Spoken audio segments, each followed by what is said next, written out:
Hello traders, FX Pip Collector here. Today is Sunday, April 21st, and this is my recap of the top view videos from Friday.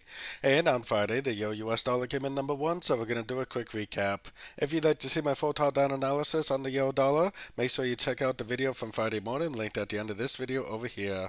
So we did have a pretty good bounce between Thursday and Friday. We did kind of miss that 78%, but I mean, it's really close enough for me to call a hit.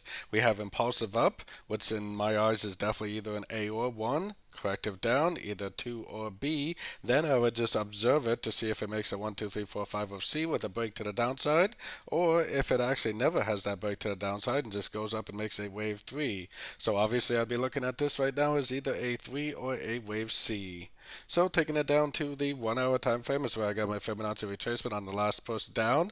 Definitely an end of a trend because we do have a break of structure and a lower high. I would think that this would actually make a uptrend, probably at least to one of the 38 or the 50%, even if it is a wave C. If it is a wave 3 but not a wave C, then potentially it could just get to keep on making higher highs, higher lows. So I would be looking for longs and hopefully learning and earning at the same time whether this is a wave 3 or whether this is a wave C.